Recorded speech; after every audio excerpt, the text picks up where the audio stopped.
Abdul-tuloy pa nakatigibentilina kental na iti Northern Luzon.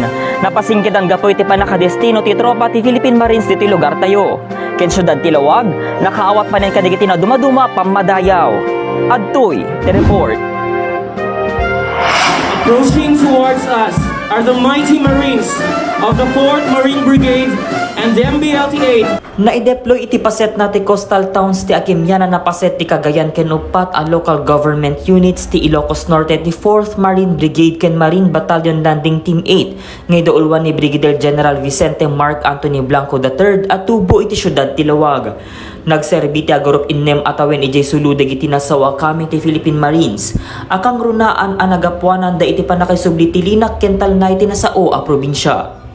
Mangnamnaman ni Mayor Michael Marcos Q na dakila katulungan dagiti kami ti Philippine Marines para tagtultuloy pa nakatagiben ti seguridad. Linak kental na iti amyana na paset ti Luzon, pakairamanan nen iti syudad ti Lawag. Direkognisar ti Lawag City Government dagiti 50 ket maysa a civil society organizations babaen iti panakaited kadakwada dagiti certificates da. Patsin ni Mayor Michael Marcos Q na dakkel ti akem dagiti non-government organizations gapo tagbalinda katulungan ti gobyerno iti syudad tapno mapabilig dagiti programa, proyekto ken serbisyo o maipaay kadigiti umili. Dagiti a grupo ket manipod kadigiti retirado nga empleyado, agrikultura, mangalap, barangay, transportasyon, negosyo, edukasyon ken na dumadumapay. So let us all work together. That's why nandito ako together with the Vice Mayor to reiterate to you that we are taking this seriously. Please understand it's Baro Alawag. So we will work together with you in order to achieve all the goals and aims that we need to implement.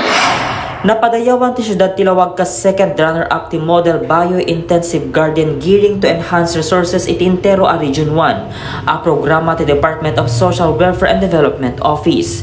In presentar ti Baksil South, Lawag City ti probinsya nga Ilocos Norte iti regional competition para ti panakatigiben kang runaan ti vegetable garden nga inmanehar digiti miyembro ti 4Ps iti nasao a barangay. Napadayawan pa iti syudad gapoy tagtultuloy a panakipagpaset day tinasawa kompetisyon iti lasod iti upat atawen. Malagip ano gunod ti Inuma Farm ti umuna a pamadayaw iti napalabas atawen. Malaksid pay dayta iti naornos ken produktibo a programa nga ipapaay na kadigiti 4Ps. Babae ti panakikamayat ti City Health Officer, Department of Education ken daycare worker. This is Balitang Ilocos Online.